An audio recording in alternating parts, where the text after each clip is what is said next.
Okay, no sweat, no sweat. The water.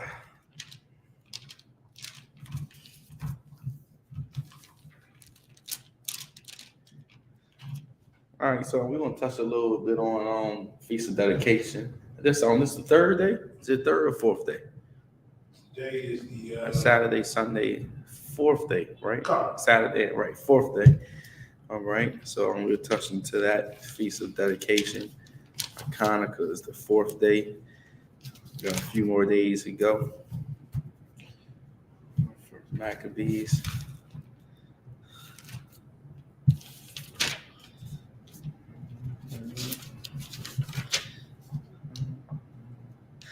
All right, so let's go to First Maccabees in the Apocrypha. correct. Look me a second. Uh,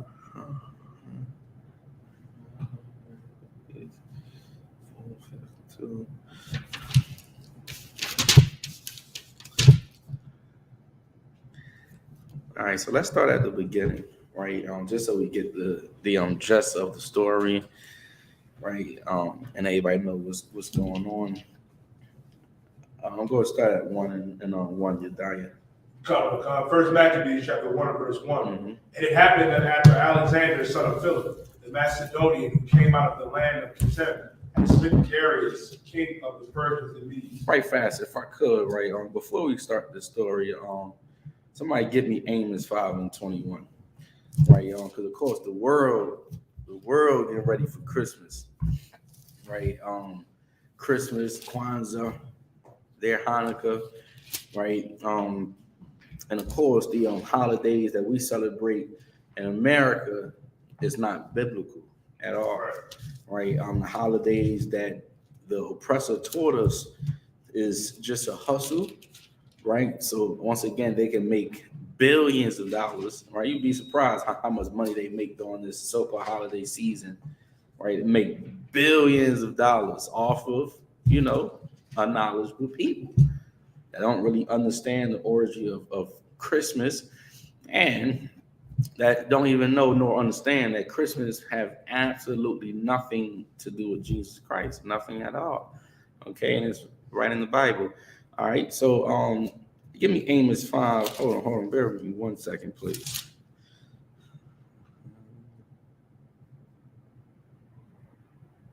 All right, go ahead. Start at 5 in verse. Hold on, 5 and start at 14. Right, Amos chapter 5 and verse 14. And also, if I could, right, we also know that it happens every year, right? After Christmas, you turn on the news, tons of homicides, right? Tons of people murder, right? Oh, you forget about robberies. Oh my God, the robbery is just going out the window. Why?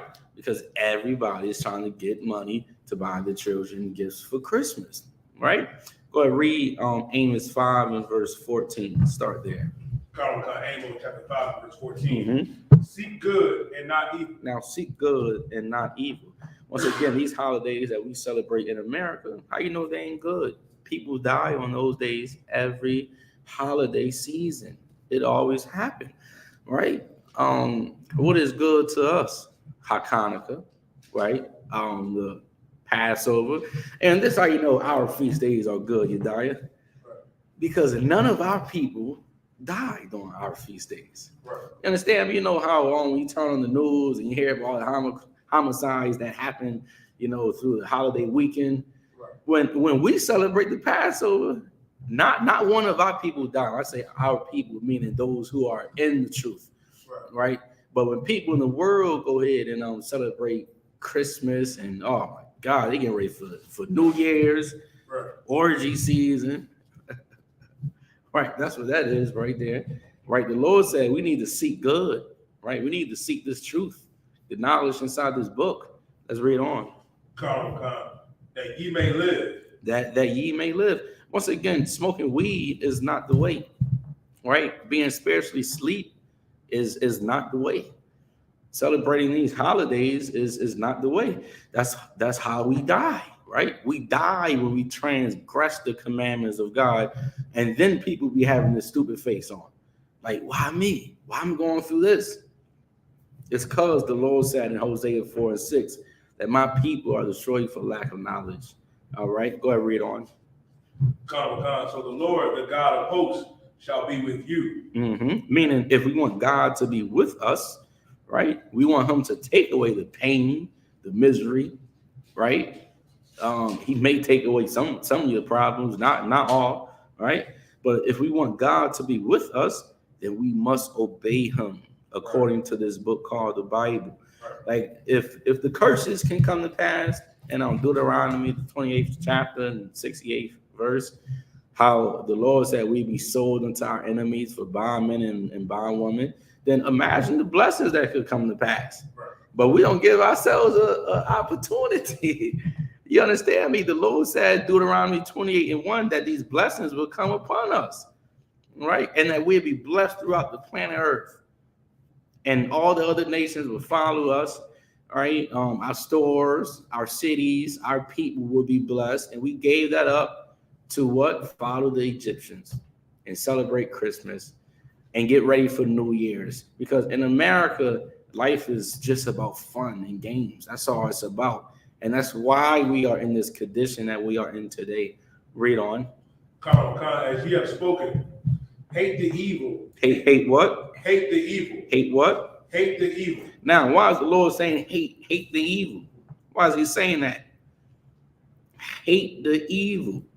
Because you can't love the evil and love God, right? You got to hate the fact that our people, oh my God, I went down Springfield Mall a couple of days ago, right? And they got big fat Santa Claus, right? They got him down there. I guess he's taking pictures with little kids. I don't know how a parent can allow a child to sit on a man's lap. You don't even know. Like, child molestation ain't no joke. You understand me? The Lord wants us to see the evil that's going on in America, and He wants us to hate it. Read on. Come, and love the good, and establish judgment in the gate. All right, so now drop down to verse 21. Come, Amos chapter 5, verse 21. I hate. What? I hate. Now, they say God is all love, right? They say God loves you no matter what, right? Which don't make sense, because think about it like this, right? If God loves you no matter what, why is people dying every single day? If God loves us no matter what, why do homosexuals get AIDS, right? Why do whores and whoremongers catch diseases? Why did the Lord bring the COVID-19 plagues and diseases and all that? Why? Because He is upset on what is going on right now. And He does hate, right? And let's find out what else He hate. Read. Come. I despise your feast days. I what? I despise your feast days. So now the Lord don't hate feast days, right? What's the main important word here? You know, sis? Joy. Right. Exactly. Why is that though? Because it's not part of God's goal. Right. It ain't in the Bible, absolutely. So now the Lord not saying he hate feast days. The Lord loves feast days.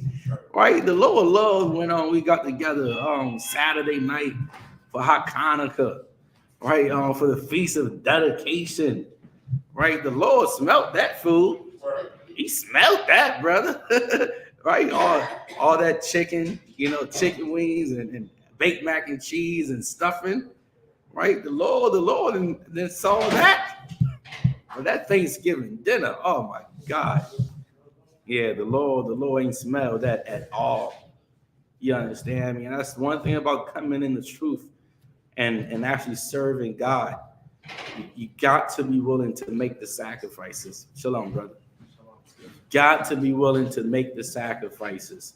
Because this day and time that we're in, right now, you better believe your family members, they're going to try to get you. Hey, they're going to just invite you to get together. Right. Oh, yeah, we're just coming together because it's family time. Yeah, family time. But that's my thing, right? Why do we need the oppressor, right, to tell us when we can come together as a family? Why can't we just pick the day? We're grown men, grown women, right? Why can't we just pick the day and say, okay, in March, I'm gonna buy my children gifts because I love them, right? Or in April, we're gonna all get together. I'm not gonna get together simply because the oppressor is saying so. No, we can do that ourselves. Once again, in America, we are destroyed for lack of knowledge, and we suffer from Stockholm Syndrome. Okay, read again from the top, please. Amos chapter 5, verse 21. Mm-hmm. I despise your feast days. See, I despise your feast days. I don't know who said God was all love. It's another lie. It's not in the book, not in the Bible. The Lord said, hate the evil and love the good. Read. And I will not smell in your solemn assembly. And I will not do what? And I will not smell in your solemn assembly. See, that's the Lord saying, man, you doing all that cooking on call it Christmas Eve, Thanksgiving. You doing all that cooking for nothing. I'm not gonna smell it at all. That's how you know God is a black man in spirit. He's like, what the hell y'all doing? You think I'm blessing you? And if I could, right? Second family members get together, you already know what they doing. They better not start playing spades. Oh my God. Man, once they start playing spades, boy, that house is going to turn around. Okay. Lord said, I despise your feast days, and I will not smell in your solemn assemblies. Go ahead. Verse 22. Though you offer me burnt offerings. See that? They say what? Oh, this is of God. We doing this for God. No, you're not doing this for God. Right? You say, oh, we doing this for the kids, which I don't understand. Because a little 2 or 3-year-old don't know anything about Christmas, don't know anything about Halloween, don't know anything about Thanksgiving. So it's like, what is Christmas really about?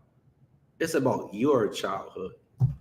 That's what it's about. So now what we do, right, being, unknowledgeable parents, we pass our childhoods down to our children. And they suffer because of that. And now because we were taught lies, we go ahead and teach the lies to them. Read on. Your meat offerings, I will not accept them. Mm-hmm. Neither will I regard the peace offering of your fat beasts. Go ahead. Verse 23. Take thou away from me the noise of thy song. All that singing and dancing, the Lord ain't trying to hear that. Go ahead. I will not hear the melody of thy voice. All right, let's drop that. Somebody get me let's go to Proverbs. Hold on, bear with me 1 second.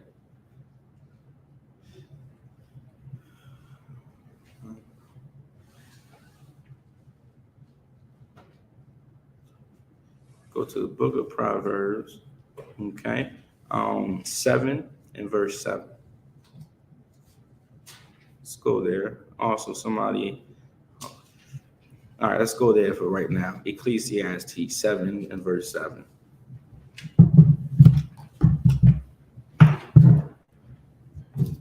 All right, let me catch up with you. If anybody have any questions in the room or online, let me know.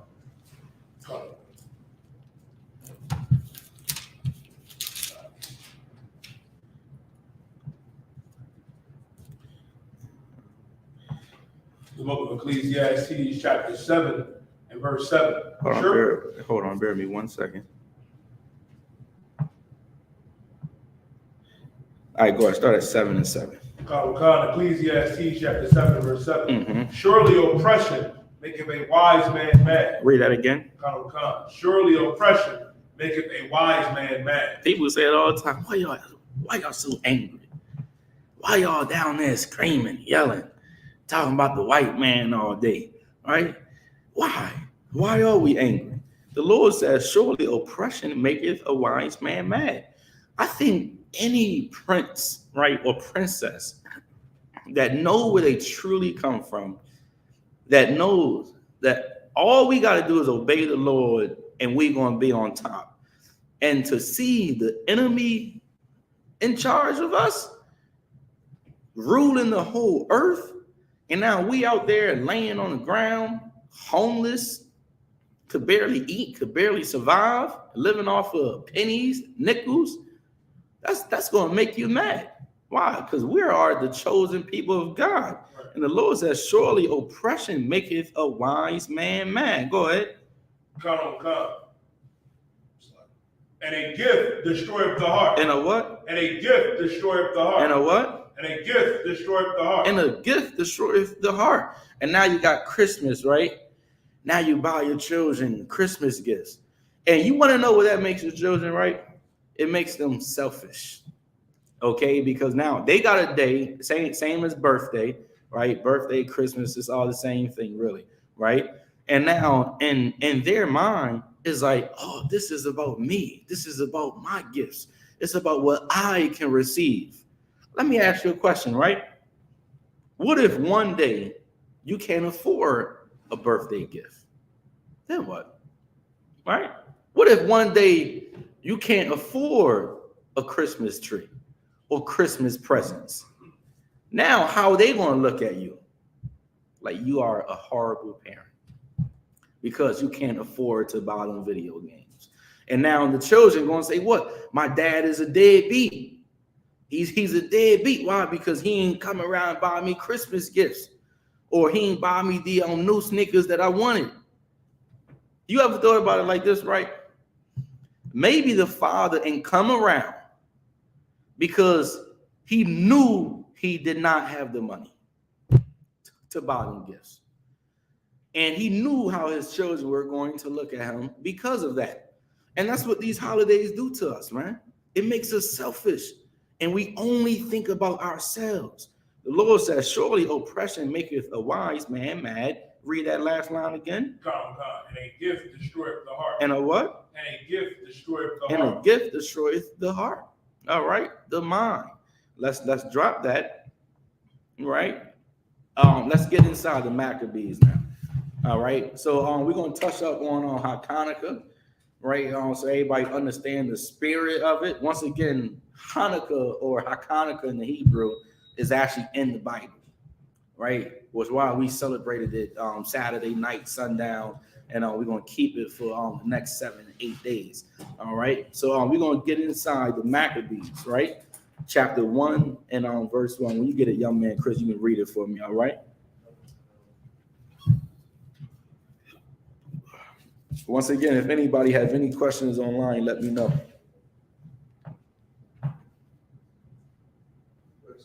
Yes, you got it, please. This is the book of First Maccabees, chapter 1, verse 1. And it happened after that, Alexander, son of Philip, the Macedonian, who came out of the land of Shittim, had smitten Darius, king of the Persians and Medes, that he reigned in his stead, the first over Greece. Go ahead. Verse 2. And made many wars, and won many strongholds, and slew the kings of the earth. All right, so he had some power, he had some authority, right? Destroyed many strongholds, won many battles, right? Slew kings of the earth. Go ahead. Verse 3. And went through to the ends of the earth, and took spoils of many nations. Go ahead. And so much that the earth was quiet before him. Now, why was the earth quiet? People were afraid, right? Because he came and he snatched things, took things away from people, right? From the kings, from the rulers. Read on. Whereupon he was exalted. Go ahead. And his heart was lifted up. Verse 4. And he gathered a mighty strong host, and ruled over countries, and nations, and kings, who became tributaries unto him. Verse 5. And after these things he fell sick, and perceived that he should die. Go ahead. Verse 6. Wherefore he called his servants, such as were honorable and had been brought up with him from his youth, and parted his kingdom among them. Go ahead. While he was yet alive. So I'm gonna skip y'all down for time's sake, right? Just so we understand on the midst of the story. Drop down to verse 10, okay? Verse 10.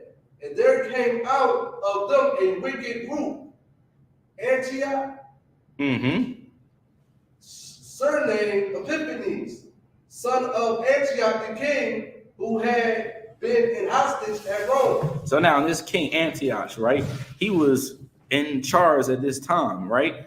And according to the Bible, he was that wicked ruler, right? Like how the Lord said, when the unrighteous are in authority, the people mourn. When the righteous are in authority, then the people rejoice. During this time, it was a lot of people mourning, right? A lot of people sad, just like when Donald Trump, right? When he became the president, it was a lot of people in mourning. They're like, yo, how the hell Donald Trump just won the presidency, right? Well, this guy right here, Antiochus, right? He was wicked as hell. Let's read on. And he reigned in the 137th year of the kingdom of the Greeks. Mm-hmm. Verse 11. In those days went there out of Israel wicked men, who persuaded many, saying, let us go and make a covenant with the heathen that are round about us. See that? Now it started right here, right? In those days went there out of Israel wicked men who persuaded many, saying, let us go and make a covenant. What's a covenant? A covenant is like an agreement, right? So he's saying, let's make an agreement with the heathen. Who are the heathen? Anybody who's not an Israelite, right? That are around about us. Now, with that being said, where in the Bible when the Lord told us to never make a covenant with the heathen? Can you cut the heat down just a little bit? You're dying. The water. Where is that? Because remember, the Lord gave us this Bible for a reason, right? And throughout the whole entire Bible, you had men whom the Lord risen up, and then you always had sellouts. Sellouts ain't new. Sellouts always been around for a very long time. Where in the Bible when the Lord told us to never make any covenants with them? Give y'all a second to look for it.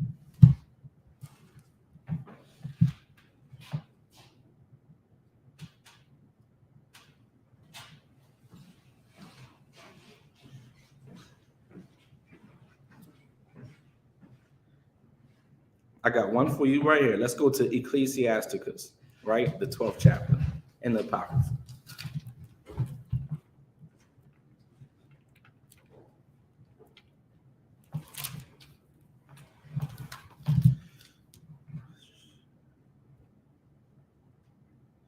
Ecclesiasticus 12 and verse 10.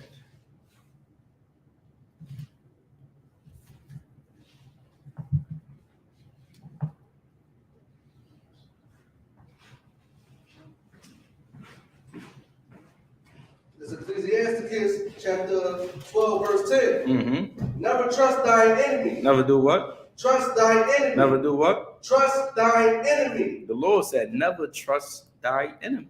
We were never supposed to trust the oppressor. How can we trust a liar? How can we trust a snake? See, the problem is without the knowledge of God, we make mistakes. Or you think of all those brothers, oh my God, so many black celebrities, right? They go out there, you die, and they get a high contract, right? About $100-200 million. And the first thing they do, y'all know, I don't gotta tell you, they go out there and find themselves a white woman, okay? And they trust that white woman. And what happens after about two years, maybe 3 years? Hey, you go and get a divorce. And now she take half your money. And if you gave a kid, you better forget about that because you know child support is coming. Okay, the Lord told us to never trust thy enemy. Read again from the top. Book of Ecclesiasticus, chapter 12, verse 10. Mm-hmm. Never trust thine enemy. Go ahead. For like as iron rusteth, so is his wickedness. Because inside his mind, he is wicked as hell. Let's go to Exodus 23 and verse 32.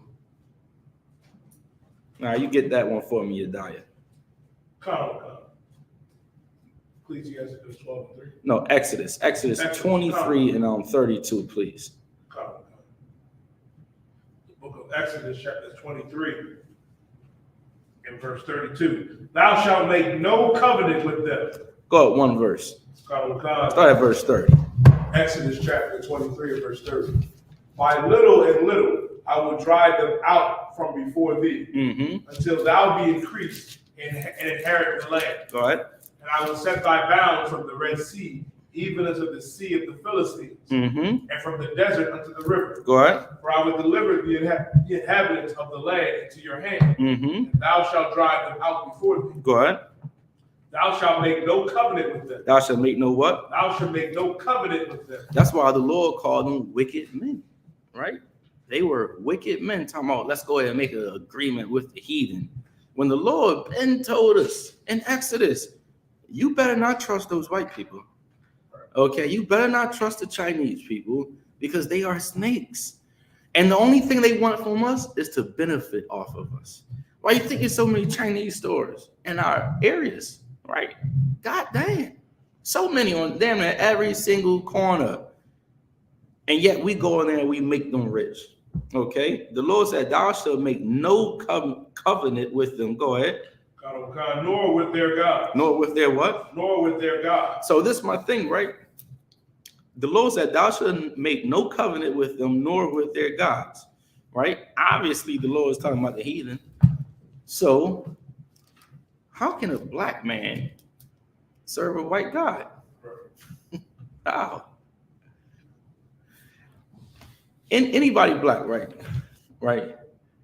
You ever saw white people with a black Santa Claus in their home? No, definitely not on TV, right? But yet you see black people with a white Santa Claus. White people would never have a black Santa Claus. Like how they would never truly believe in black Jesus, because to white people, they are great, right? White people are great. To black people, it's like white people are great. And I want to be in their religion. I want to serve their God. I want to celebrate their Christmas. I want to celebrate the 4th of July. God damn. The 4th of July, it's like, I don't know why the hell we celebrate the 4th of July when, was it 1776, we were still slaves. So how the hell are we going to celebrate their Independence Day? It goes to show how destroyed we are in America. The Lord said, thou shalt make no covenant with them, nor with their gods. Let's read on. And this is why he said it. Go ahead. Come. They shall not dwell in the land, lest they make thee sin against me. Lest they do what? Make thee sin against me. Lest they make thee sin against the Lord, right? How have they made us sin against the Lord? Hold on. Give me 1 second. Let's go to, hold on.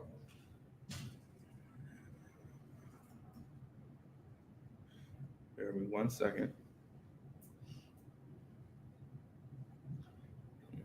Jeremiah, hold on.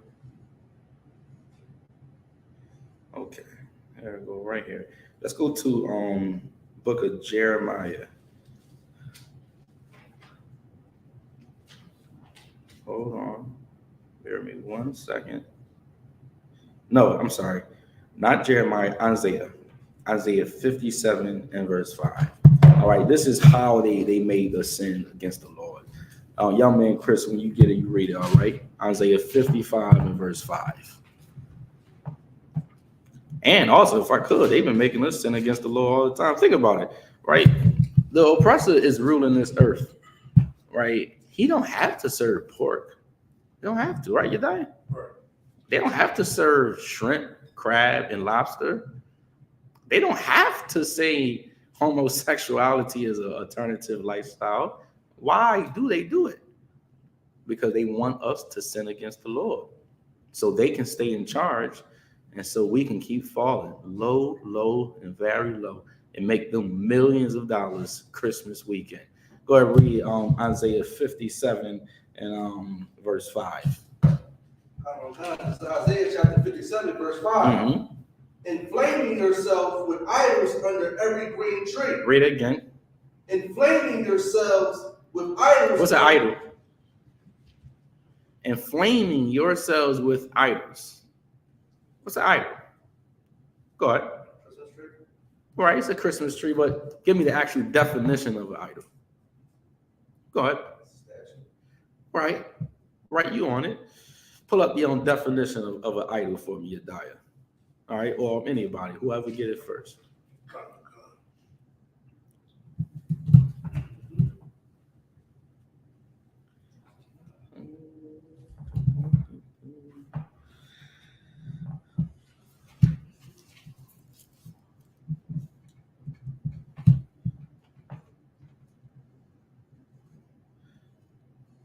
Anybody got it? Go ahead, Yediah. Idol. In the New Oxford American Dictionary, an image or representation of a god used in an object of worship. There you go. Right. So that Christmas tree is an idol. How you know it's an idol? People put gifts underneath of it, right? You are worshiping the tree. Also, if you look up on where Christmas first originated from, right? Christmas started in Egypt, right? It was a god by the name of Nimrod. And the people actually believed that if they ain't put a gift under the tree, that the spirit of Nimrod was going to come and kill them, right? So really anything could be an idol, right? This shield of David could be an idol if I'm going to bow down to it and pray. This horn could be a idol if I'm going to bow down to it and pray to it, right? What else is an idol in the Christian church? Obvious idol. Here you go. That Christian cross is an idol, right? How you know it's an idol? People holding it, right? Black people are so superstitious. It's like, God damn, they hold in the name of Jesus. I rebuke you, Satan, right? So to them, they worship the idol, right? They bow down to the idol, right? Money is an idol as well, because people worship money like it's just God when it's not. Let's go back and read that again from the top. Isaiah 57:5. Isaiah chapter 57, verse 5. Mm-hmm. Inflaming yourselves with idols. So this is what we do, right? We inflame ourselves with idols. Go ahead. Under every green tree. Under what? Every green tree. Under what? Every green tree. Under every green tree. Was goes to show what? Christmas been around before Christ. Right? You get my point. This is before Christ. This is the Old Testament. That's how you know Christmas has nothing to do with Jesus Christ. People have been celebrating Christmas in the spirit of Nimrod for a very long time. Okay, any more on that? Go ahead. Slaying the children in the valleys under the cliffs of the rocks. See that, man? Listen, you forget about that. You know what that is. Slaying the children. Read that line again, please. Slaying the children in the valleys under the cliffs of the rocks. All right, what does that mean? Somebody break that down. You understand that? Slaying the children in the valley, in the midst of midst of the what? Rocks. Cliffs of the rock. Meaning what? Go ahead. They do a sacrifice. Exactly. You're making your children sacrifice unto idols, right? The same as Christmas, Halloween, right? Your birthdays. You are making your children a sacrifice. Okay, let's drop that. Let's go back to the story of the Feast of Dedication. Let's go back there.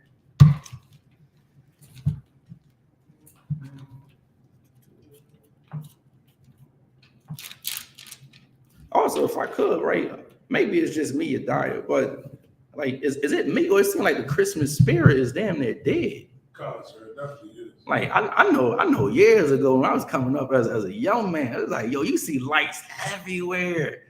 You'll hear everybody talking about Christmas. I was talking to a brother at my slave, and he like, man, Christmas ain't the same how it used to be. Right. I'm like, yeah, it ain't the same. Number one, people is broke. Right. All right, go ahead and spend all that money on Christmas gifts, and if I could, right, bad children that don't even deserve a gift anyway, right? Then got straight D's on their report cards, skipping out on classes and all that, and now we go broke. And it's like we can't afford Christmas anyway. Right. Why even do it?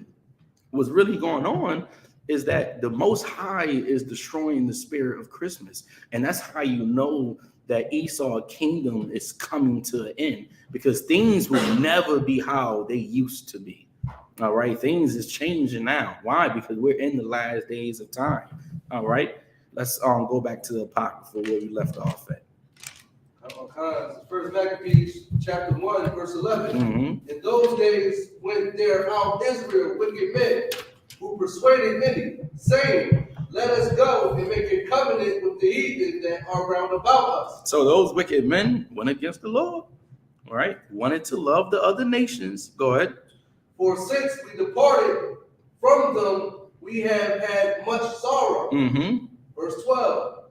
So this device pleased them well. Mm-hmm. Verse 13.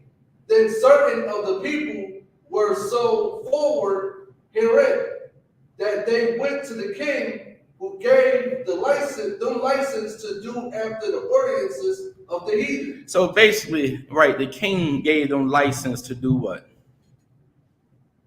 Sin. That's it. Gave them license to sin, to be like the heathen, to celebrate their gods, to celebrate their high holy days, or their rocks, or their Christmases, or their Thanksgivings. Go ahead. Verse 14. Whereupon they built a place of exercise at Jerusalem according to the customs of the heathen. Mm-hmm. Verse 15. And made themselves uncircumcised and forsook the holy covenant. So now, what does it mean to be uncircumcised?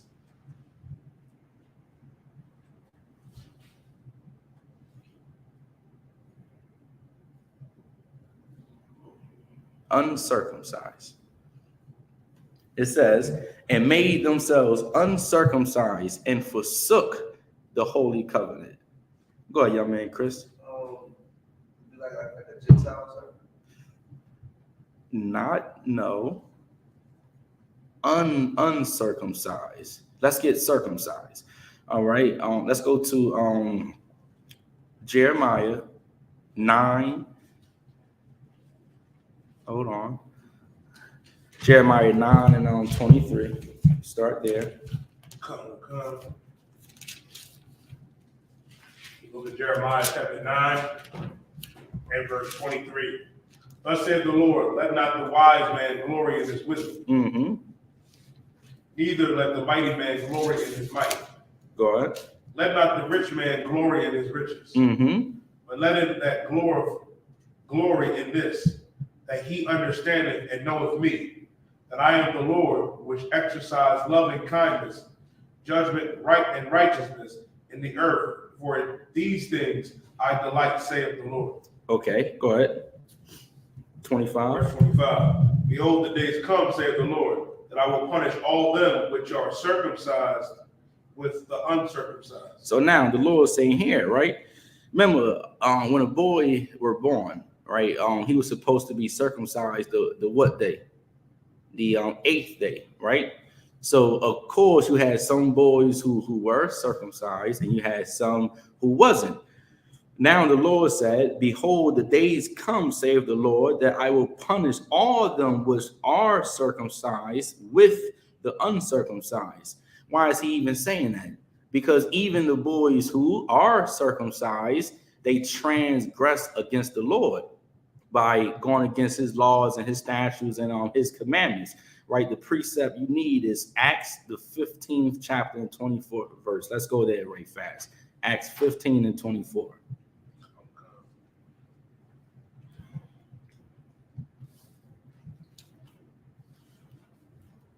The book of Acts, chapter 15 in verse 24. Mm-hmm. For as much as you have heard, and that certain which went out from us have troubled you with words surveying your souls, saying, ye must be circumcised and keep the law. Ye must be what? Circumcised and keep the law. So now ye must be circumcised, right? And keep the law. Go ahead. To whom we gave no such commandment. Now, also remember the Lord said in Isaiah, I believe, right? He said, circumcise your hearts, your mind. So if we are uncircumcised, meaning we did what? Went against the laws of God. Okay. Right. Any more on that, Yediah? Allah. Hold on. Got one more for you. Bear with me a second. Hold on. There you go. Jeremiah, the 4th chapter. Let's start at verse 1. Jeremiah 4 and 1. Jeremiah chapter 4, verse 1. If thou wilt return, O Israel, saith the Lord. If thou will what? Wilt return, O Israel, Mm-hmm. saith the Lord. See that? Not everybody, right? He's telling us to return back unto him. If thou wilt return, O Israel, go ahead. Come, return unto me, and if thou wilt put away thine abominations out of my sight, then shalt thou not remove. See that? The Lord saying, like, then he's going to protect us and watch over us. He ain't going to let anything come upon us. Read. Verse 2. And thou shalt swear, the Lord liveth in truth, in judgment, and in righteousness, and the nations shall bless them. And the nations shall bless themselves in him. Drop down to verse 4. Verse 4. Circumcise yourselves to the Lord. Do what? Circumcise yourselves to the Lord. Do what? Circumcise yourselves to the Lord. See that? We can't circumcise ourselves to ourselves, right? Remember, the Lord said the mind is deceitful above all things. We can't circumcise ourselves to Allah. How the hell a black man can serve an Arab God? Well, the Arabs will never serve black Jesus unless they are forced to. Okay? And every nation will be forced to serve black Jesus. That day is coming. I pray you understand. So now the Lord says, circumcise what? Circumcise yourselves unto the Lord, unto Yahweh, the Most High God. Read. And take away the foreskins of your heart. And take away what? The foreskins of your heart. See that? You got to not be so rebellious. You got to not be so hard-headed. Take away the foreskins of your heart. You cannot be so obedient unto the Lord. Go ahead. Ye men of Judah, Mm-hmm. and the inhabitants of Jerusalem. Go ahead. Lest my fury come forth like fire. Lest my what? Lest my fury come forth like fire. So now the Lord is saying, if you don't want to circumcise yourself and change your ways, then you think what you've been through in the past was something. Oh, man. Oh, you really don't want to see the fire of the living power. I know when I was growing up, my father would tell me one time, and I not listen, right? He come get me, oh, you dying. And second come get me, I'm like, damn, I should have just listened to the first time, right? Well, it's the same when it comes to God. You don't want to set him on fire, right? Because if he's angry at you, man, who knows what he can do? Like the Lord said, it's better for us to obey rather than to have to make sacrifices unto the Lord, meaning to be punished. He'd rather us obey and be obedient unto him. Okay, let's drop that. Let's go back to on the Maccabees, all right? Oh, you got it, Brother Chris.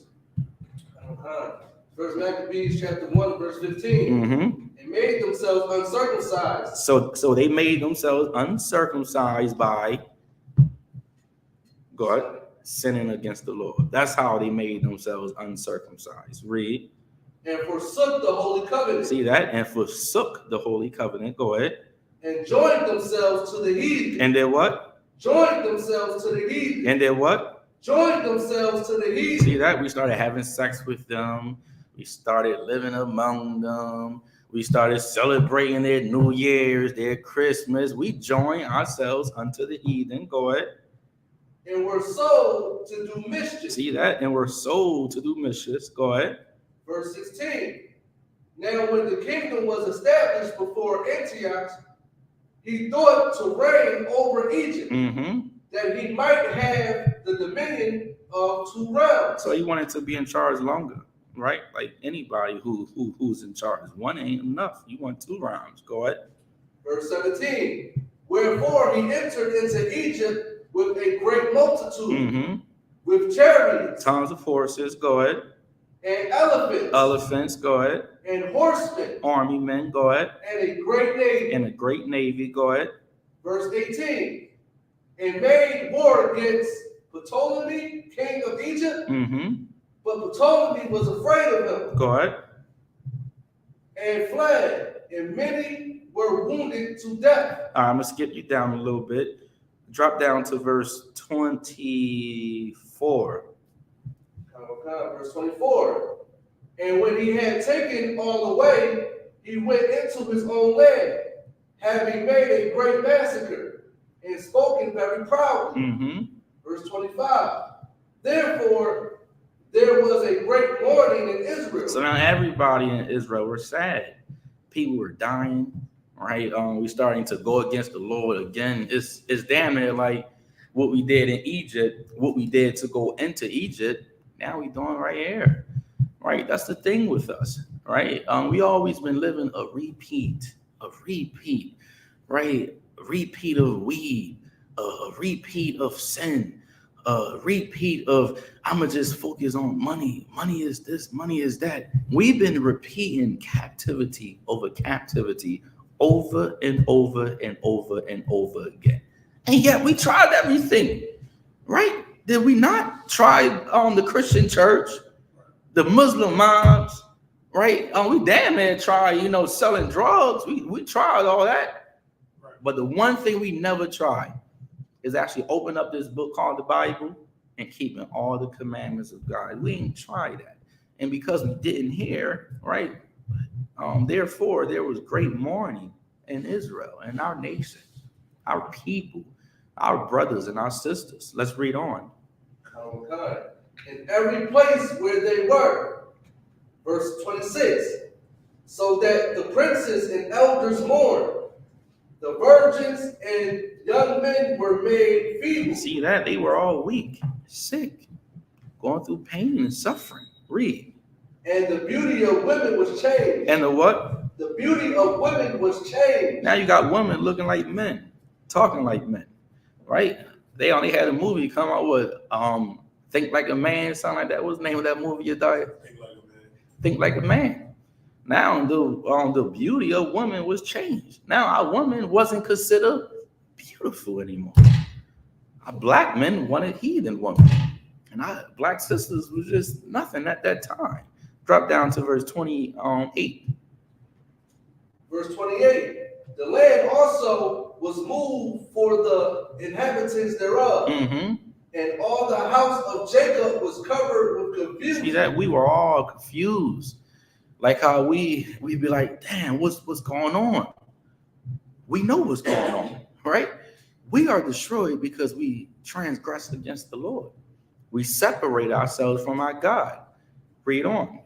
Verse 29. And after 2 years fully expired, the king sent his chief collector of tribute unto the cities of Judah. All right, I'm gonna skip you down on your die. You pick it up. Verse 39. First Maccabees chapter 1. Matter of fact, go up to 37. First Maccabees chapter 1 and verse 37. Go ahead. Thus they shed innocent blood on every side of the sanctuary. See that? That's what they did, man. They shed innocent blood on every side of the sanctuary, right? Killed our little babies, our women, our men, our old men, old women. Go ahead. And defiled it. Mm-hmm. And so much that the inhabitants of Jerusalem fled because of them. Go ahead.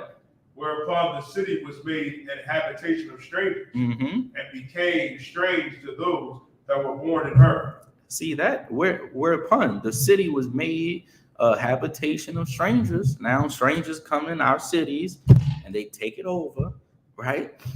And became strange to those that were born in her, and her own children left her. Drop down to verse 41. Moreover, Antiochus wrote to his whole kingdom that all should be one people. Verse 42. and everyone should leave his laws. So all the heathen agreed according to the commandment of the king. Now, this is my thing, right? Now, he said, and everyone should leave his laws. So all the heathen agreed according, right, to the commandment of the king. Let's read 43. Yea, many also of the Israelites consented to his religion and sacrificed unto idols and profaned the Sabbath. So many of us obeyed, right? Now, this is my thing with Christmas. Ain't nobody passing laws saying if you don't celebrate Christmas, you're going to die or you're going to be put to death. It was a time, this time period right here, they set laws that we had no choice. We leave our commandments. We profane the Sabbath day of the Lord. We start eating pork and shrimp and crab and lobster. And if you ain't do it, you was going to die according to the king's commandment. Let's read on. For the king has sent letters by messengers unto Jerusalem and the cities of Judah that they should follow the strange laws of the land. See that? So he put it in writing, right? Just like how they pass laws today, what the congressmen and women do, they put it in writing, right? This has been going on for a long time. Read on. And forbid burnt offerings and sacrifice and drink offerings in the temple, and that they should profane the Sabbaths and festival days. Go ahead. Verse 46. And pollute the sanctuary. See that? So they like, man, now we got to pollute the sanctuary. Go ahead. And holy people. And the holy people of God. Go ahead. Set up altars and groves and chapels of idols and sacrifice swine's flesh and unclean beasts. See that? And sacrifice swine's flesh and unclean beasts. Now they started making us eat pork, right? And all types of unclean beasts. Man, you got people out here talking about, hey man, why y'all follow the dietary law? Why y'all don't eat pork? What you mean why we don't eat pork? A pig is not food, right? A bat is not food, right? The Lord told us animals that we can eat and animals we simply cannot eat. So they set up altars and groves and chapels of idols and sacrifice swine's flesh and unclean beasts. Let's read on. Verse 48. That they should also leave their children uncircumcised and make their souls abominable with all manner of uncleanliness and profanation. And they stopped letting our sons get circumcised on the 8th day. Oh my God. These wicked leaders were just terrible in the sight of the people in God. Go ahead. To the end they might forget the law and change all the ordinances. So now that was the whole purpose of this, right? So we can forget about our laws. So now we're going to get into the second chapter. Young man Chris, you pick it up. First Maccabees chapter 2 verse 1. In those days arose Mattathias, the son of John. Now here we go, right? Like it always happened. The people sad, right? The people in distress. And now what happens? The Most High raised up a man of God, right? Like during the time of Egypt, right? Moses, right? The Lord raised up Moses because he saw what his people were going through at the time. Read that again from the top.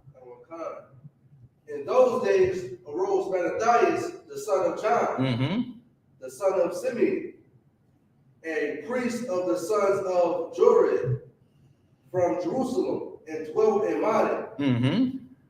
Verse 2, and he had 5 sons, Jonan, called Cadus. Drop down to verse 6. Verse 6, and when he saw the blasphemies that were committed in Judah and Jerusalem. So now Mattathias, he like, remember he was risen up, right? You call that and on the truth, like being raised up, right? A young man, the Lord raised him up. And when he saw the blasphemies that were committed in Judah and Jerusalem, go ahead. Verse 7, he said, woe is me. He said what? Woe is me.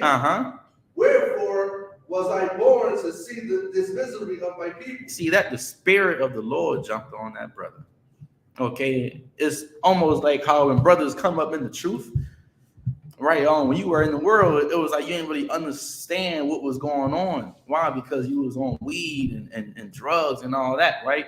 And now you come up in the truth. You like, yo, I really see what this oppressor have done to our people.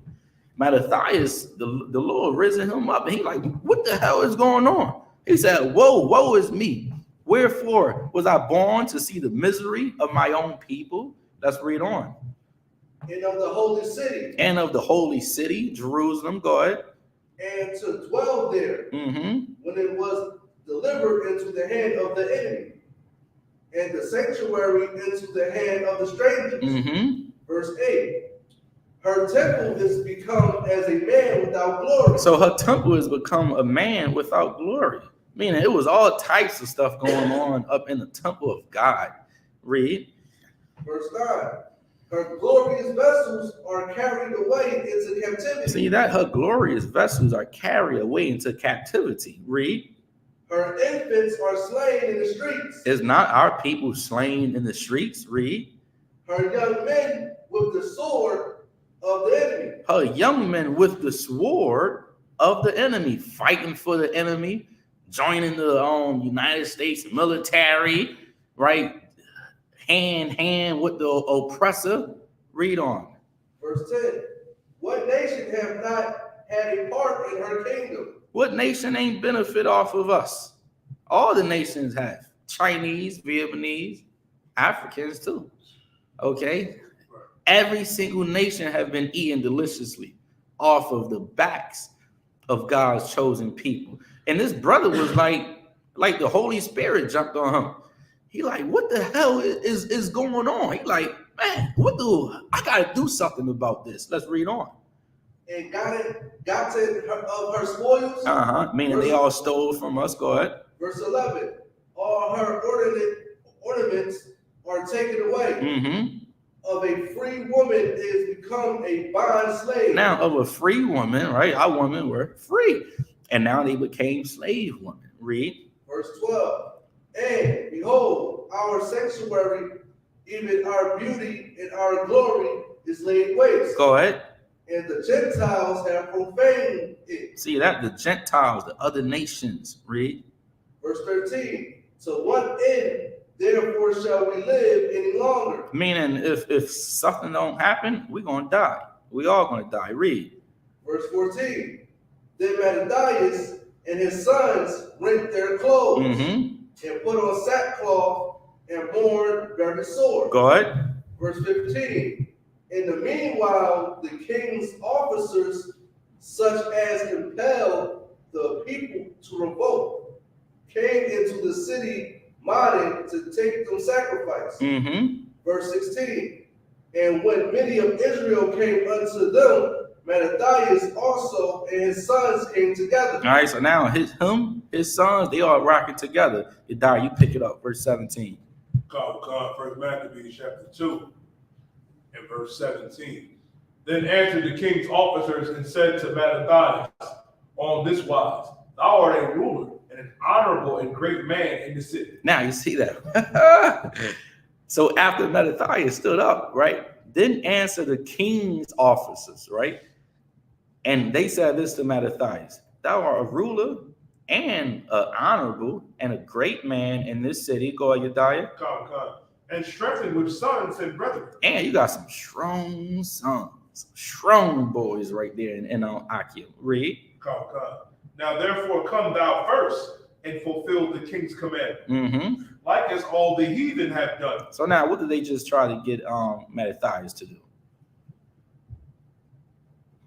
Read it one more time, Yediah. 18. The book of First Maccabees chapter 2 and verse 18. Now therefore come thou first and fulfill the king's commandment. So now he said, right now, therefore come thou first and fulfill the king's commandment, like as all the heathen have done. What did they just try to get Mattathias to do? Go ahead. Sell out. All right, they try to get him to sell out. Like, hey, you strong. Hey, I can take you and your boys. All right, but you got to get down with the rest of us. All right, that's what got to happen. Let's read on. Go ahead, Yediah. What you're saying, sir, is so heavy. Because that happens every day. You know what I mean? It happened with Shaq and Papa John's. Yeah. You can forget about Charles Barkley, Stephen A. Smith, the Steve Harveys of Yeah. the world. You know, Israel will sell out. You know what I mean? It's going to talk about it. That silver, that gold. There you They're going to go. line up to be first to serve the oppressor. Here you go. Also, if I could, right, and it goes to show, like the Lord said, it ain't no new thing under the sun. Right. All right. That spirit, right, then is now. Right. It's just in different people. Okay. Charles Barkley's, man, what's that other cat name? Man, the one that interviewed Nathaniel. Jason Whitlock. Oh my God, he is another one. I cannot stand that Negro right there. Man, he is another one that's just love white people so much. No matter what you say to him, it's like, I'm gonna have me a white woman. All right, disgusting. Once again, this has been going on for thousands of years, and it's still going on right now. Let's read on. Come, sir.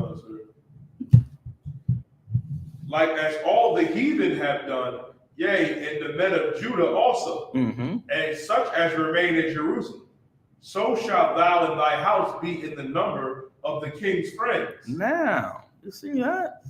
So he like, I'm gonna take you, Mattathias, and I'm gonna take your family, and I'm gonna put y'all where? You're gonna put them on top, right? If you a king friend, you're gonna be good. You ain't gonna be like the rest of the slaves. You're gonna be like LeBron James, Tiger Woods, Jason Tatum, Denzel Washington, right? So on and so on. So he like, I'm gonna take your family. All you gotta do is listen, and I'm gonna take care of your family because I see you got something inside of you. Okay, let's find out what happened. Read on. And thou and thy children shall be honored with silver and gold. See that? I'm gonna give y'all tons of money. Y'all gonna have wealth, riches. You're gonna be good. Read. And many rewards. Now let's find out what Mattathias had to say about that. Read on 19. Then Mattathias answered and spake with a loud voice. Then he did what? Spake with a loud voice. So then Mattathias answered, right, and spake with a loud voice. Go ahead. Though all the nations that are under the king's dominion obey him, and fall away every one from the religion of their fathers, and give consent to his commandments. Come on. Yet will I and my sons and my brethren walk in the covenant of our fathers. Listen, Charles Barkley ain't gonna turn down that silver to walk with God. Not Charles Barkley. Okay, he said, though all the other people, right, failed off and obeyed the king's commandment, he said, yet will I and my sons and my brethren walk in the covenant of our fathers. Let's read on. Come. God forbid that we should forsake the law and the ordinances. We will not hearken to the king's words. He said, we will not do what? We will not hearken to the king's words. He said what? We will not hearken to the king's words. See that? He rebelled against the king. And he was supposed to. Because God rose him up. Okay? He said, we will not hearken to the king's words. Go ahead. To go from our religion, either on the right hand or the left. To go from our faith, either on the right hand or the left. Go ahead. Now, when he had left speaking these words, there came one of the Jews in the sight of all to sacrifice on the altar. See that? Here comes Charles Barkley. After he said that, here come one of the sellout Negroes to make a sacrifice on the altar. Go ahead. Which was at Modin, according to the king's commandment. Go ahead. Which thing, when Mattathias saw, he was inflamed with zeal, and his reins trembled. Neither could he forbear to show his anger according to judgment. Wherefore he ran and slew him upon the altar. Mattathias was pissed the hell off. Like, yo, the hell this Uncle Tom ass nigga, excuse my language, gonna come up in here and make a sacrifice according to the king's commandment. Came right at him. Go ahead, pick it up, brother Chris. Verse 25. Also the king's commissioner, who compelled men to sacrifice, he killed at that time. Mm-hmm. And the altar he pulled down. Verse 26. Thus dealt he zealously for the law of God, like as Phoebes did unto Zambri, the son of Shalom. Go ahead. Shalom. Mm-hmm. Verse 27. And Mattathias cried throughout the city with a loud voice, saying, whosoever is zealous of the law and maintaineth the covenant, let him follow me. Let him do what? Follow me. So he said with a loud voice, right? Whosoever is zealous of the law and maintaineth the covenant. Because once again, right, you can get the law of God and not maintain it. All right. Over time, you can get weak. Over time, you can get tired. Right. You got to maintain it, like anything in life, right? When it comes to weight, you got to maintain it. When it comes to a job, you got to maintain it. When it comes to your wife, when it comes to your husband, you got to do what you got to maintain it, right? So now the brother cried throughout the city with a loud voice, saying, whosoever is zealous of the law and maintaineth the covenant, let him follow me. Let's read on. Verse 28. So he and his sons fled into the mountains and left all that ever they had in the city. So they left everything and they fled into the mountains. Okay. I'm going to drop you down for time's sake. All right. Let's drop down to verse 39. Now when Mattathias and his friends understood hereof, they mourned for them right sore. Mm-hmm. Verse 40. And one of them said to another, if we all do as our brethren have done, and fight not for our lives and laws against the heathen, they will now quickly root us out of the earth. Now, did that happen? Did this happen? Yeah, it did. Maybe not here, but down the road it did. Right? And one of them said to another, if we all do as our brethren have done and fight not for our lives and laws against the heathen, they will now quickly root us out of the earth. What have they done to us, Yediah? Kicked us out our land, stole our identity, right? Whitewashed our images, Moses, Jesus Christ, God Almighty, power, right? Mary, Christ's mother. That's exactly what they do if we don't fight. All right. And one thing about the story of the Feast of Dedication, right, is so beautiful because it took one man to stand up. One man. And then his sons stood up with him. And they fought and they fought and they fought and they fought. Why? Because they didn't want to just give it up. They didn't want to give it up.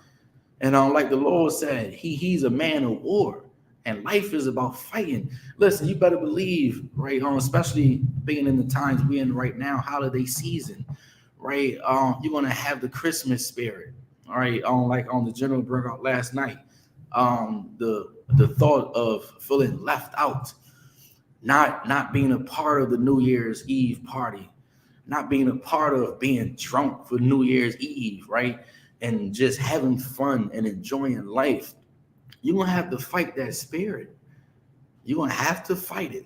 Like how these men fought for their country and their own people. Let's read on. Verse 41. And that time, therefore, they decreed, saying, whosoever shall come to make battle with us on the Sabbath day, we will fight against him. Mm-hmm. Neither will we die all, as our brethren that were murdered in the secret places. Go ahead. Verse 42. Then came there unto him a company of Assyrians, mm-hmm. who were mighty men of Israel. Now, let me ask you a question, right? All right. Like in this case, you got these heathens trying to kill them, right? Trying to murder them, all right? Simply because they decided to stand with God. Now, if you got somebody trying to kill you for standing, with God, what should you do? Should you stop and join them, or should you continue to fight for what you believe in? Because we know most men, most women would have did what? It's either you got to get down or you lay down. Most people gonna do it. We all saw State Property. It was one of my favorite movies, man. All right. My man Bean, man, he made love me with that brother. All right. He said, you gonna get down or you gonna lay down. What happened? A lot of people got down, right? And on the ones that didn't, they died. Okay. Let's hold the Maccabees. We come right back there. Let's go to Ecclesiasticus on the 4th chapter.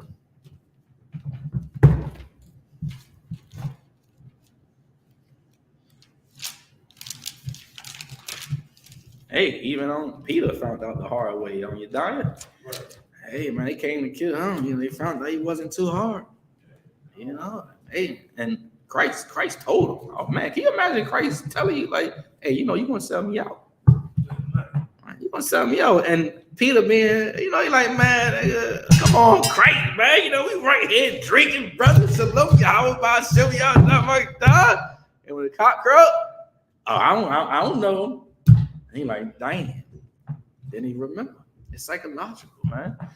All right, perfect love casteth out fear. Cannot be afraid to stand for what you believe in. Okay, let's go to Ecclesiasticus 4 and start at 23. 4 and 23. Ecclesiasticus chapter 4 and verse 23. Mm-hmm. And refrain not to speak when there is occasion to do good. And refrain not to speak, right? When there is an occasion to do good. I mean, it's going to be some situations, right? You may hear something, or somebody may come to you and ask you a question, or somebody may be going through something, or a woman may be on the path of getting an abortion, and now the Lord bring her to your way, right? You go ahead and give her the words of wisdom, because those words can save her and that baby's life. Let's read on. And hide not thy wisdom in her beauty. And do what? And hide not her wisdom. And hide not thy wisdom in her beauty. Don't be ashamed to let people know you're an Israelite. Don't be ashamed to let your job know you can't accept a gift. No, let your wisdom be like light everywhere. Okay? Read that line again. And hide not thy wisdom in her beauty. Meaning, when the time comes for you to speak words of wisdom, not according to what you want, right, y'all? You may have a woman come up to you, right, y'all? You a sister in the truth. She may be like, man, I'm tired of this nigga. I'm ready to leave my man and all that. That's a husband, right? So you be like, oh yeah, you go ahead and leave your man. Then you hiding your wisdom.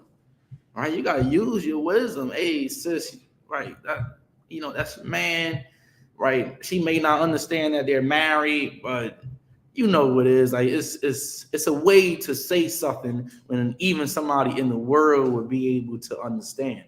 All right, the Lord don't want us to hide our wisdom, especially if it may possibly save somebody's life. Let's read on. Hide not thy wisdom in her beauty. Mm-hmm. For by speech wisdom shall be known. See, for by speech wisdom shall be known. How will you know if somebody is dumb? Yediah? Right. Let you talk though. Where that weed at, bro? Puff, good. Where we going out tonight? We going to orgies and we going to strip clubs and all that. Everything that come out of your mouth is just weed, or drugs, or orgasms, right, or New Year's, or Christmas. It's like, what the hell are you talking about? Or, like you just listen to somebody and there's nothing logical about what they actually says. Nothing, right? The Lord said, read that line again, please. For by speech, wisdom shall be known. For by speech, right? By what you say is how people want to know if you have wisdom or not. Read. And learning by the word of the tongue. And learning by the word of the tongue. The tongue is powerful. You just gotta learn how to use it in the correct shape, way, and form. Read. In no wise speak against the truth. Go ahead, leave your man, sis. Read again. In no wise speak against the truth. Go ahead, you need to go ahead and leave that sister alone. She ain't really down you. And no way speak against the truth. Like I'm telling you something. One thing about learning the truth, right? I say this out of love and compassion, right? Watch what you say out your mouth. Right. Okay? Because you will be held accountable. If somebody listened to you and you then told them to do something that is against the Bible, then you then became a stumbling block unto them. Right? The Lord said, never, never, in no wise speak against the truth. Okay? Read on. But be abashed in the error of thy ignorance. Read that again. But be abashed of the error of thine ignorance. See that? Don't be ignorant. Go ahead. Be not ashamed to confess thy sins. Read that again. Be not ashamed to confess thy sins. Now think about it, right? Trauma, right? You ever wonder why trauma is so hard to speak about? You know, if you was a man or a woman, you were sexualized at a very young age, right? Or you were, raped or molested, whatever the young case may be, right? You ever wonder why it's so hard, like literally, right?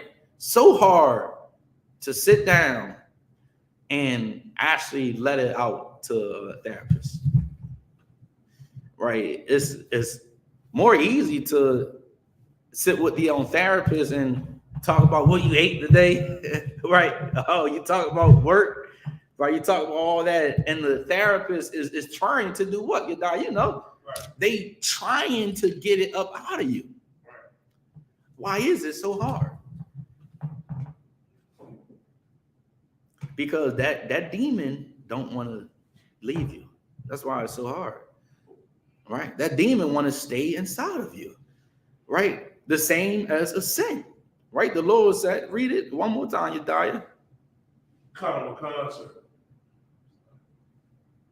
Be not ashamed to confess thy sins. Be not ashamed to confess thy sins, right? Why is it so hard to confess your sins? You don't want nobody to look at you funny. Right. Why is it so hard to talk to a therapist? Oh, you don't want to let nobody know what you've really been through, right? You don't want nobody to know. The Lord said,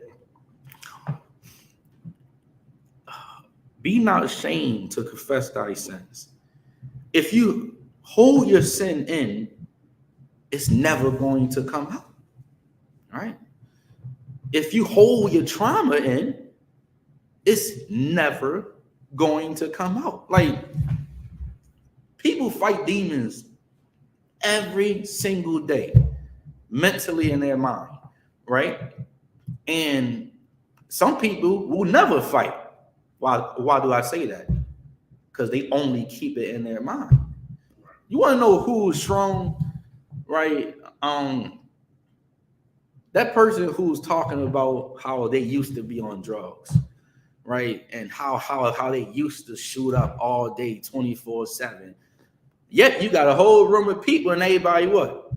Sitting down, afraid to talk about the things that they went through in the past. And yet you got this one brother letting them know you can do it because I did it, right?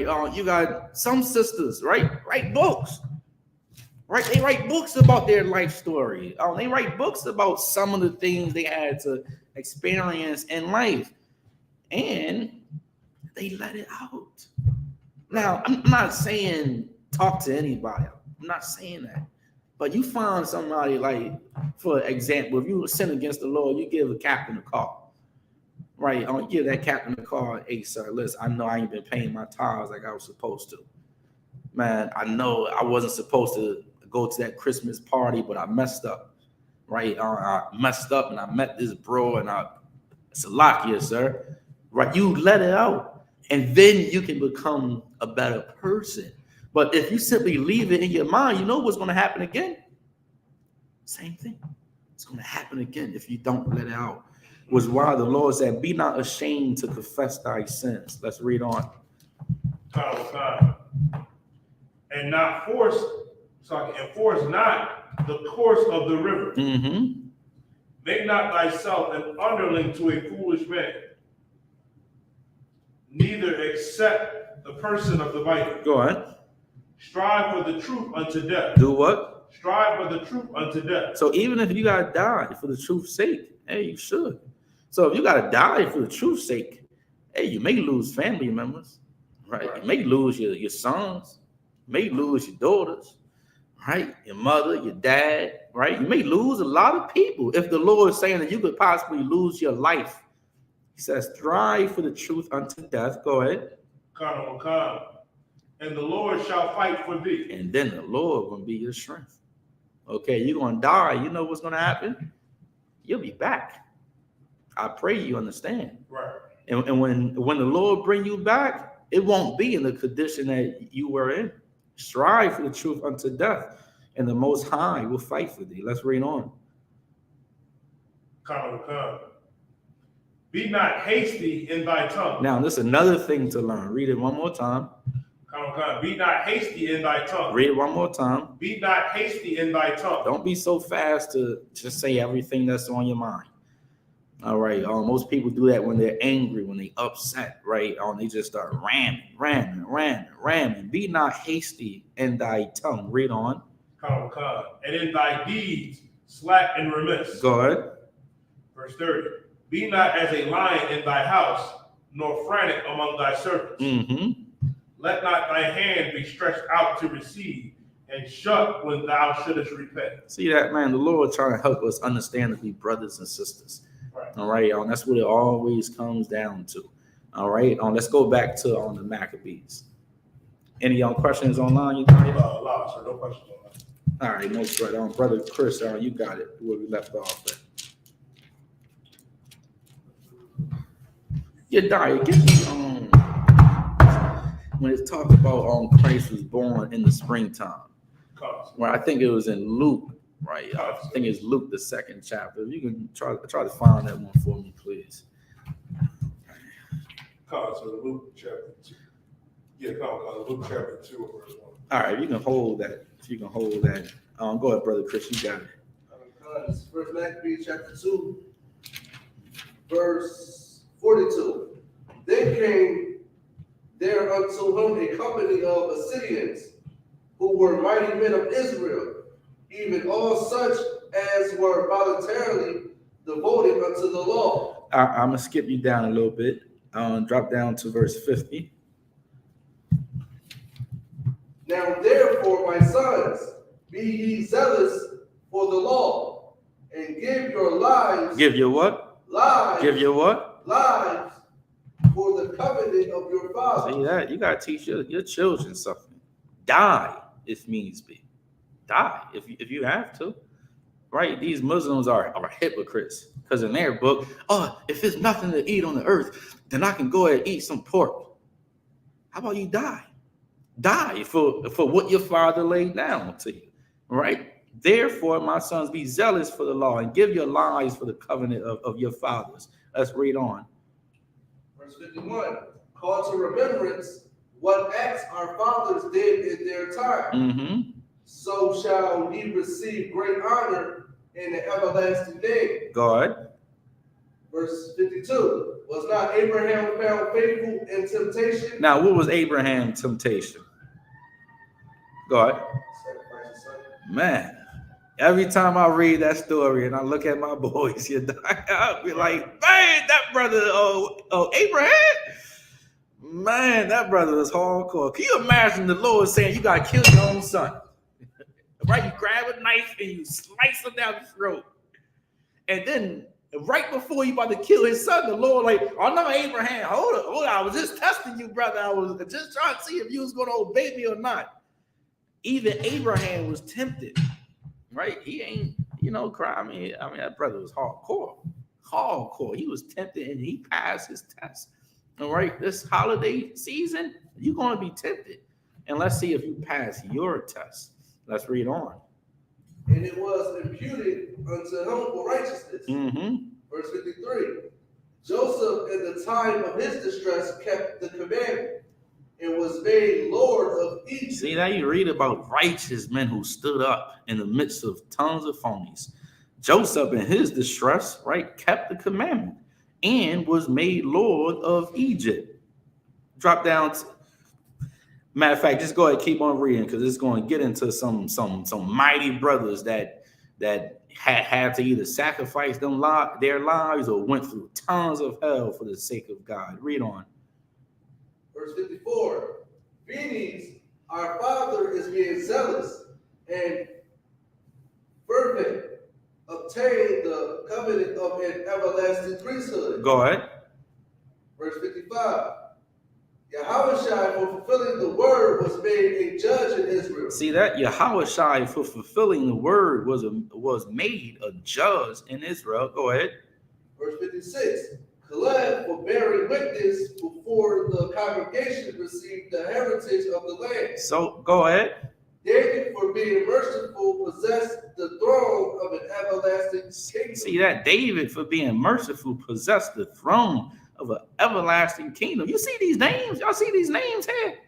Yahushua, David, Caleb, Phoenix. Right? You see these men being remembered for standing up for what they believe in. Let's read on. Elias, for being zealous and fervent, for the law was taken up into heaven. See that? The Lord took Eli up to heaven, right? Took him up, straight up with him for a minute. Go ahead. Verse 59. Ananias, Azarias, and Mishael, by believing, were saved out of the flame. See that? They were saved out of the flame of fire. You read about these stories in the Bible, man. Go ahead. Verse 60. Daniel, for his innocency, was delivered from the mouth of lions. Come on, we all know about that. Daniel being in the lions' dens.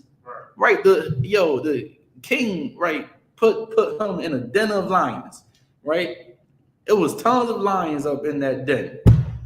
And I think they had him up there for a couple of days. I want to say 3 days, right? If I ain't mistaken. Starving him, had nothing to eat, nothing to drink. Go ahead. Daniel, having fed Daniel, they starved the lions for many days. Right, exactly. They starved the lions, so of course the lions can go ahead and eat Daniel for dinner. What happened? They opened up the chamber, and Daniel was alive. Not only was he alive, Yediah, not one scratch. Right. That's the protection God can give you if you stand with him throughout adversity and trials and tribulation. Let's read on. Verse 61. And thus consider ye throughout all ages that none that put their trust in him shall be overcome. So what's the point? If you trust in God, nothing is going to overcome you. If you trust in God. Most people say they trust in God, but their actions don't prove it. Right? You can't trust in God and be in a holiday spirit. You can't trust in God and be afraid that your children ain't gonna love you no more because you ain't buying them birthday gifts or Christmas gifts, right? No, you gotta put your full trust in God. Let's read on. Verse 62. Fear not, then the words of a sinful man, for his glory shall be dung and worms. All right, Yediah, you pick it up.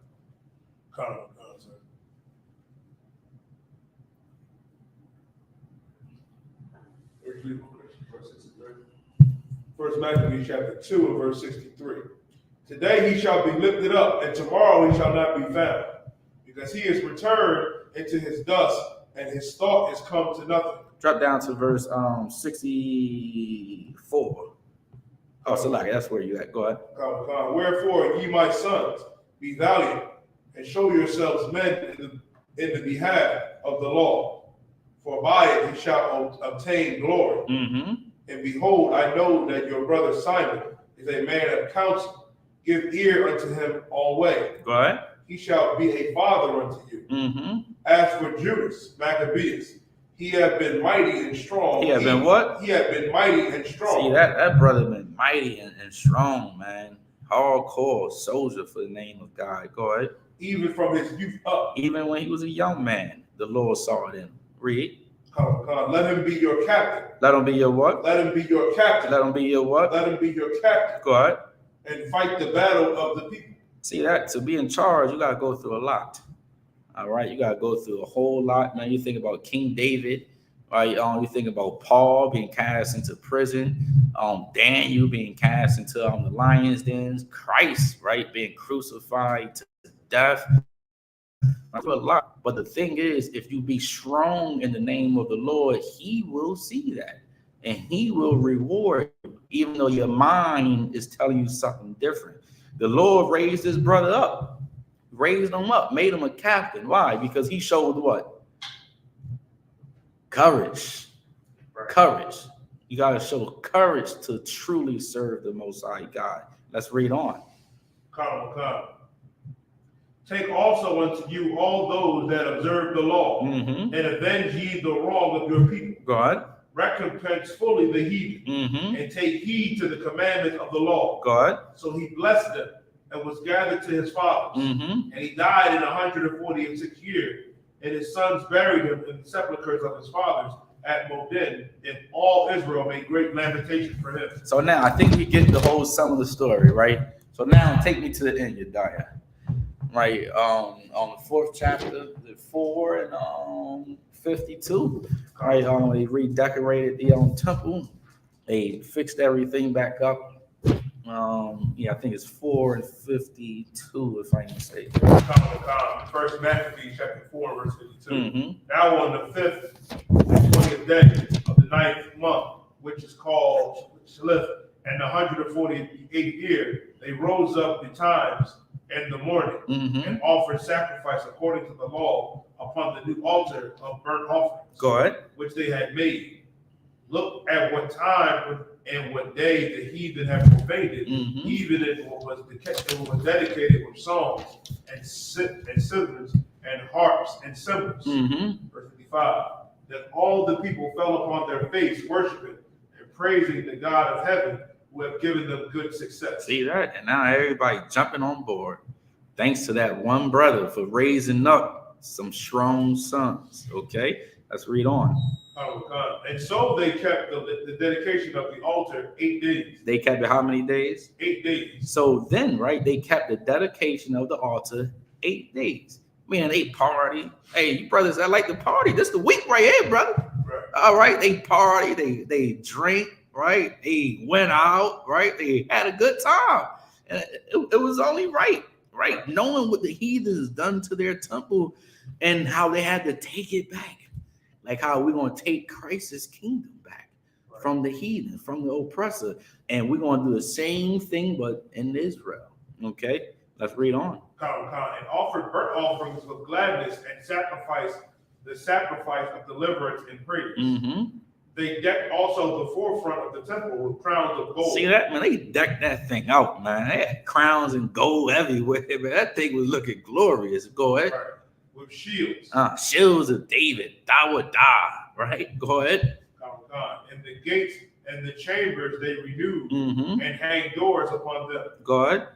Thus there was a very great gladness among the people. But that the reproach of the heathen was put away. See that? That's how you put them in their place. You got to kick them out, right? They got to go. Go ahead.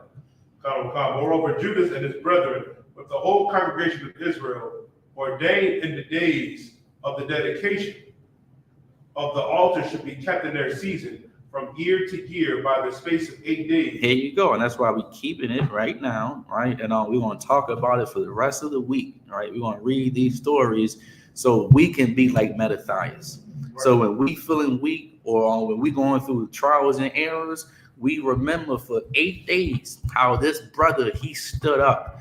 And because he stood up, he was able to help deliver his people. Let's read on. Come. From the 5 and 20th day of the month with the mirth and gladness. That was it. That's it on that? Come. All right, solid, right? Give me Luke on the 2nd chapter. If you don't mind, Bubba Shaw. Matter of fact, Chris, you get that one for me, okay? So that's once again what Hanukkah is about, right? They destroyed the temple of the Lord. Mattathias, his son, we had to take it back and we redecorated the temple, right? We had that thing looking like how it was supposed to look. All right, we got all that pork up out of there, right? We got all the strange gods, we got all the heathens up out of there, and everybody came back to serve the Most High God. Okay, so let's go to Luke. All right, what verse was it, Yediah? Caesar taxed everyone. No, this is it here. Hold on, this is it right here. Yep, this is it right here. This is exactly what I'm looking for. Hold on, bear with me 1 second. Okay. All right, so let's first read Luke 2 and 21. Then I'm gonna skip you down, Brother Chris. All right. So start at Luke 2 and 21. This is Luke chapter 2, verse 21. Mm-hmm. And when 8 days were accomplished of the circumcising of the child, his name was called Yahushua, Mm-hmm. which was so named of the angel before he was conceived in the womb. All right, so here we go, right? So Christ is born now. How we know he's born? He got circumcised on the 8th day, right? So they say Jesus Christ was born in the winter time. They say he was born, on Christmas, right? He was born now, right? So now we're gonna get some context of what season he was actually born in. Read 2 and verse 1, brother. Verse 2. 2 and 1. This is Luke chapter 2, verse 1. And it came to pass in those days that there went out a decree from Caesar Augustus, Mm-hmm. that all the world should be taxed. Now, right now, remember, there is no new thing under the sun, right? When is tax season?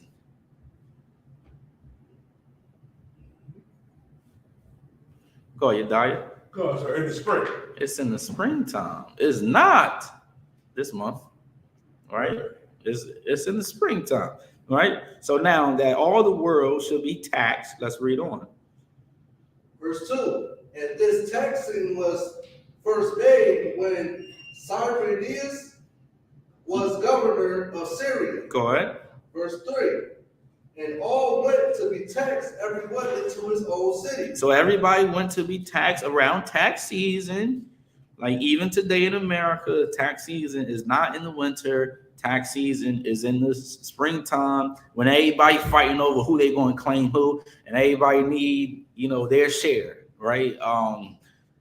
What else be going on in tax season? You die fraud. Oh my God! Everybody is claiming people you didn't even take care of, and now the mother and the daddy fighting over who deserved what. All right, let's read on verse 4. Verse 4. And Joseph also went up from Galilee, out of the city of Nazareth, into Judea, unto the city of David, Go ahead. which is called Bethlehem, Which is called Bethlehem. Go ahead. because he was of the house and lineage of David. Right. He was one of David's sons. Right. Came from his bloodline. Read. Verse 5. To be taxed with Mary, his espoused wife, being great with child. So to be taxed with Mary, his espoused wife, being great with child. Go ahead. Verse 6. And so it was that while they were there, the days were accomplished that she should be delivered. Go ahead. Verse 7. And she brought forth her firstborn son. And she brought forth who? Her firstborn son. And she brought forth her firstborn son. Go ahead. And wrapped him in swaddling clothes. Like how all parents do to their little ones. The Bible is science. Okay, go ahead. And laid him in a manger, because there was no room for them in the inn. All right, so now Christ is here, right? He's here. Now read verse 8. Verse 8. And there were in the same country shepherds abiding in the field, keeping watch over their flock by night. Now, let me ask you a question, right? What season can you keep your shepherds out at night? Spring. There you go. You want to raise your hand next time? Springtime, right? If you kept them out in the winter time, what would happen? You'll wake up 5 o'clock in the morning. You have no goats. You have no sheep. Your business is now out of order, right? So now Christ was born. Read that last line one more time, please. Verse 8. Keeping watch over their flock by night. Keeping watch over their flock by night. Go ahead.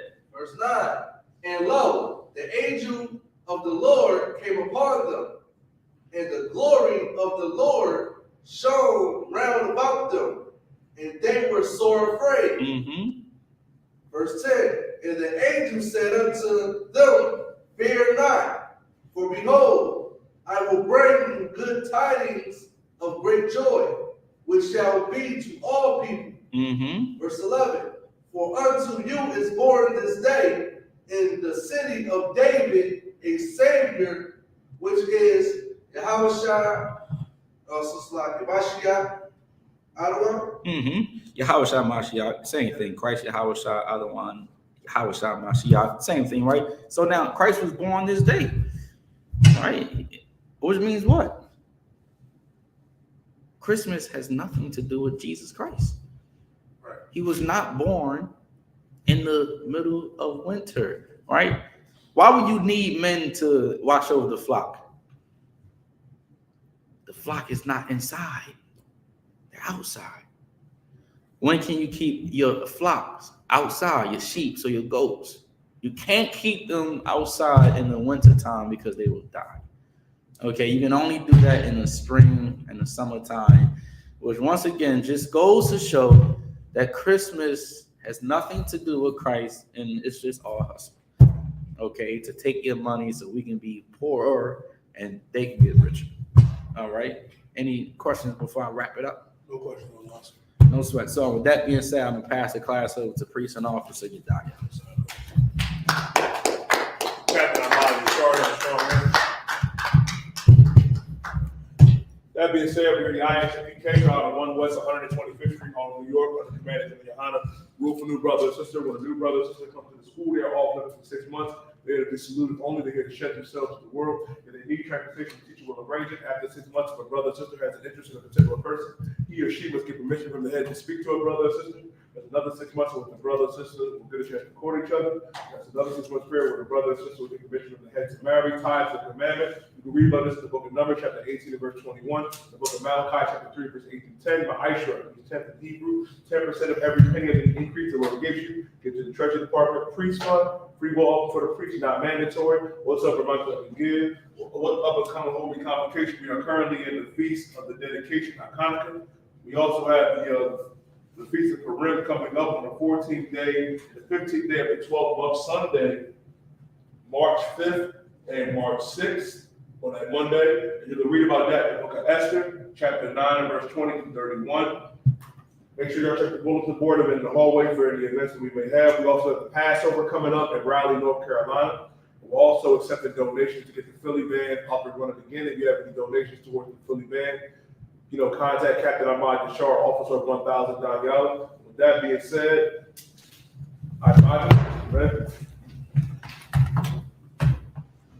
man of Israel, we're going to give the brothers one courtesy salute. Man of Israel, Abba Shabbat, Admash, Barak. God's time, he's hands down. Sergeant and sisters, not mine. Sisters, you're going to stand with your feet at a 45-degree angle with your right hand clapped over your left, your hand bowed and covered.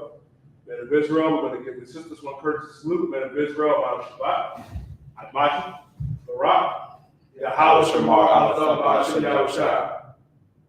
Read that to me, sister. Yahweh, Shamar, Al-Tham, Ba'ashem, Yahweh.